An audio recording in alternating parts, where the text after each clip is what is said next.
नमस्कार, मैं स्वामी ओम प्रकाश और आज बात करेंगे सावन के तीसरे सोमवारी की। सावन अपने आप में ही पर्याप्त है अध्यात्म में उन्नति के लिए। जी हाँ, सावन अपने आप में ही पर्याप्त है साधना में उन्नति के लिए। और सावन में जब सोमवारी की बात हो, जब भगवान शिव के विशेष दिन की बात हो, एक खास दिन, एक खास समय, एक खास काल की बात हो, तो वह और भी ज़्यादा उन्नतिदायक हो जाता है और भी ज़्यादा लाभदायक हो जाता है। क्योंकि हम जिस जिस समय, जिस मुहूर्त में हम किसी बात को अपने दिमाग में हम सेट कर देते हैं, फिट कर देते हैं, हम एक समय तय कर लेते हैं, उस समय, उस तय समय में हमारा शरीर, हमारा मन, कहीं हमारे पूरे शरीर का एक एक सेल, एक एक हमारे शरीर का अंग, हमारे शरीर के एक टिश्यू उस चीज़ को पाने के लिए पर्याप्त हो जाता है, तैयार हो जाता है। हमारा पूरा रूम, एक एक रूम तैयार हो जाता है उस चीज़ को पाने के लिए। मैंने कहा सावन की तीसरी सोमवारी पर आप ये वीडियो देख रहे हैं। सावन की तीसरी सोमवारी का मतलब यह है कि भगवान शिव, जो कि महादेव हैं, भगवान शिव लिंग को आप देख सकते हैं, वीडियो में आप देख रहे हैं भगवान शिव के शिवलिंग को। और आप यह भी देख सकते हैं कि शिवलिंग जो है भगवान शिव की साधना स्थली है। भगवान शिव जो कि स्वयं साधना कर रहे हैं, और किसकी साधना कर रहे हैं? भगवान शिव स्वयं शिवलिंग की साधना कर रहे हैं। शिवलिंग यानी प्रकृति की साधना कर रहे हैं, शिवलिंग यानी परमात्मा की साधना कर रहे हैं। प्रकृति में बार बार कहता हूँ, शिवलिंग जो कि स्त्री और पुरुष की योनि का प्रतीक है, कहीं की संतति का प्रतीक है, कहीं की जन्म का प्रतीक है। देखिए भगवान शिव के साथ में कैसी बातें जुड़ी हुई हैं कि भगवान शिव उस जीवन को समझने के लिए, उस जीवन को संपूर्णता से जानने के लिए यह प्रयास कर रहे हैं। भगवान शिव स्वयं समाधि में रहते हैं, प्रकृति के पर ध्यान लगाते हैं। भगवान शिव की साधना का मूल आधार क्या है? प्रकृति है। हमें भी यदि प्रकृति को जानना है तो हमें भगवान शिव को समझना होगा, भगवान शिव की तरह हमें भी बैठना होगा। भगवान शिव इतने भोले हैं, उनका नाम ही भोले रख दिया लोगों ने। प्रकृति इतनी भोली, समझिए हम प्रकृति में कितने प्रकार के अच्छे और गलत कार्य भी करते हैं। हम प्रकृति में अच्छे कार्य भी करते हैं और बुरे कार्य भी करते चले जाते हैं, बावजूद उसके प्रकृति हमें कोई प्रत्युत्तर नहीं देती है।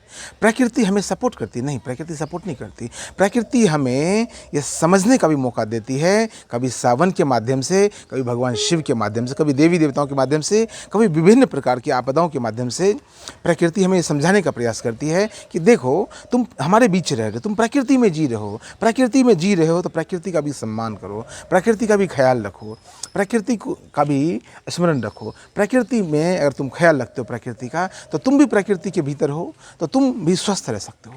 हम आज पर्यावरण की बातें कर रहे हैं, हम आज पर्यावरण प्रदूषण की बात कर रहे हैं, हम आज पर्यावरण को बचाने की बात कर रहे हैं, हम जल संरक्षण की बात कर रहे हैं, हम वायु प्रदूषण की बात कर रहे हैं, हम प्रकृति के विभिन्न अंग अवयवों की बात कर रहे हैं, हम प्रकृति को बचाने की बात कर रहे हैं।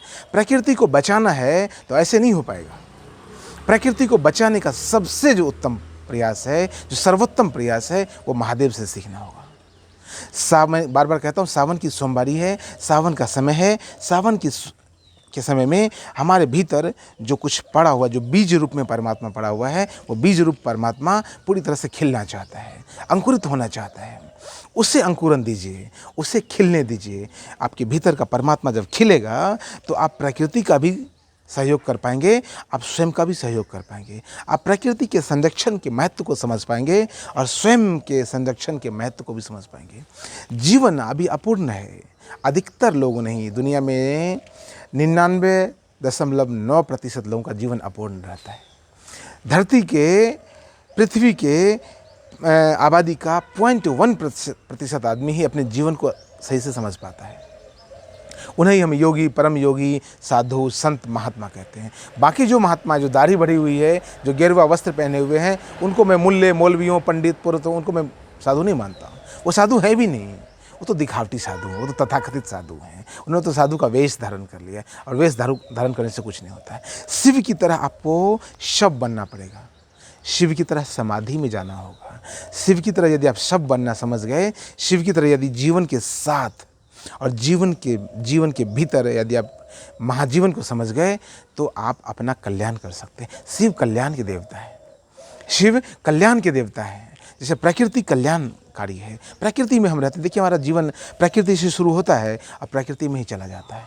जितने वर्ष हम जीते हैं, 60 साल, 70 साल, 80 साल, 90 साल, 100 साल, 120 साल, 150 साल, 200 साल, 500 साल, जितने वर्ष हम जीते हैं, प्रकृति का संरक्षण हमें 24 घंटे प्राप्त होता रहता है। 365 दिन, 30 दिन हम प्रकृति के संरक्षण में जीते हैं। प्रकृति पूरा का पूरा हमें ख्याल रखती है।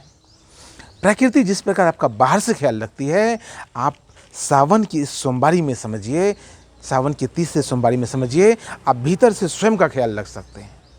प्रकृति बाहर से आपका ख्याल रखती है। प्रकृति आपको जल देती है, प्रकृति आपको भोजन देती है, प्रकृति आपको ऊर्जा देती है, प्रकृति आपको वायु प्रदान करती है, प्रकृति आपको आकाश तत्व प्रदान करती है। प्रकृति बाहर से पूरे जीवन को संभाले हुए है। आप स्वयं की चेतना को भीतर से संभाल लीजिए और यह शिव से सीख लीजिए। भगवान शिव से सीखिए कि शिवलिंग की आराधना कैसे की जाती है, शिवलिंग पर ध्यान कैसे लगाया जाता है। शिवलिंग यानी प्रकृति का प्रतीक, शिवलिंग यानी संतति का जन्म देने का प्रतीक, शिवलिंग यानी कहिए कि पैदा करने की शक्ति, रचनात्मक शक्ति। वो रचनात्मकता को समझिए और स्वयं के भीतर रचना कीजिए। स्वयं के बाहर तो बहुत रचना हो गया, स्वयं के बाहर तो देखिए विज्ञान ने बहुत विकास कर लिया, लेकिन अध्यात्म के बिना विकास कुछ भी नहीं है। अध्यात्म के बिना विज्ञान जो है वो अधूरा है। अध्यात्म के बिना विज्ञान वैसा ही है, वो बिल्कुल घातक हो सकता है। अध्यात्म को समझिए। विज्ञान को आपने समझ लिया है, बहुत अच्छी बात है। विज्ञान में और ज़्यादा उन्नति कीजिए, बहुत अच्छी बात है। लेकिन अध्यात्म को समझना होगा।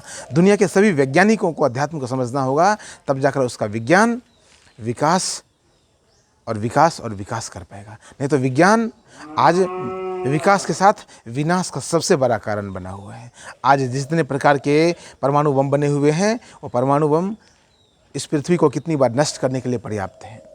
आज जितने प्रकार की इंटेलिजेंस, आर्टिफिशियल इंटेलिजेंस पैदा किया जा रहा है, समझिए ये सबसे बड़ा दुर्भाग्यपूर्ण हो सकता है मानव जाति के लिए। आर्टिफिशियल इंटेलिजेंस पैदा किया जा रहा है, जबकि मनुष्य के भीतर इंटेलिजेंस की कोई अपरिमित सीमा है। मनुष्य के भीतर, हर एक मनुष्य के भीतर, चाहे वो भारत का हो कि पश्चिमी जगत का हो कि पूर्व का हो, जापान का हो, नेपाल का हो, भूटान का हो, दक्षिण अफ्रीका का हो, कहीं का भी मानव हो, उस मानव के भीतर इतनी चेतना है जिसकी कोई सीमा नहीं है। वो असीमित चेतना परमात्मा ने डालकर भेजा है, इस प्रकृति ने डालकर भेजा है। हम भीतर की चेतना को जगाने के बजाय हम बाहरी चेतना को जगाने का प्रयास कर रहे हैं विज्ञान के माध्यम से। आर्टिफिशियल इंटेलिजेंस वही है। आर्टिफिशियल इंटेलिजेंस यानी कि अप्राकृतिक, कहीं कृत्रिम बुद्धिमत्ता। कृत्रिम बुद्धिमत्ता हम क्यों पैदा कर रहे हैं? उससे क्या हो सकता है? उससे मानवता का विनाश हो सकता है। क्या हो सकता है? वो अगर अनियंत्रित हो गई तो मानवता का विकास नहीं होगा, बल्कि मानवता का विनाश हो जाएगा। और यदि हम प्राकृतिक चेतना को, प्राकृतिक बुद्धिमत्ता को यदि हमने जगाने का प्रयास किया, आज जितने प्रकार के साइंटिस्ट, जितने प्रकार के वैज्ञानिक अप्राकृतिक कृत्रिम बुद्धिमत्ता को जगाने में लगे हुए हैं, उतने लोग यदि, उतनी सरकार के लोग यदि, उतनी क्षमता यदि प्राकृतिक कृत्रिमता को, प्राकृतिक बुद्धिमत्ता को जगाने में लग जाएं, तो इस दुनिया स्वर्ग बन जाए, पूरी की पूरी धरती स्वर्ग बन जाए। अभी तो एक स्वर्ग है, अभी तो एक स्वर्ग की कल्पना की गई है, और एक स्वर्ग वास्तव में जो हिमालय है वो एक स्वर्ग की बात होती है। पूरी धरती स्वर्ग हो सकती है। पूरा मनुष्य का जीवन इतना प्रेमपूर्ण हो सकता है जिसकी कोई कल्पना नहीं की जा सकती है। लेकिन हम उसके बजाय भीतर नहीं जा रहे हैं, हम बाहरी विकास करने में लगे हुए हैं। मैं इस सावन की सोमवारी पर कहना चाहता हूँ कि भीतर जाने का प्रयास कीजिए, और भीतर जाने के लिए भगवान शिव जैसे अद्भुत व्यक्ति आपको कहीं नहीं मिलेंगे। धरती पर भगवान शिव जैसे दूसरे व्यक्ति पैदा नहीं हो पाए। भगवान शिव अलौकिक हैं, भगवान शिव अप्रतिम हैं। अक्सर समाधि में आपने भगवान शिव का फोटो देखा, उस समाधि का अनुभव कीजिए, ध्यान का अनुभव कीजिए, और भीतर की चेतना को जगाइए। बाहर की चेतना स्वतः जगने लग जाएगी। भीतर को जानते ही आप बाहर को संपूर्णता से समझ जाएंगे, और आपकी समझदारी आपके स्वयं के लिए लाभदायक होगी, आपके समाज के लिए लाभदायक होगी, पूरी मानवता के लिए सहायक होगी। इस सोमवारी में, इस सावन की सोमवारी में आप सबों को बहुत बहुत शुभकामनाएं, बहुत बहुत शुभकामनाएं, बहुत बहुत धन्यवाद।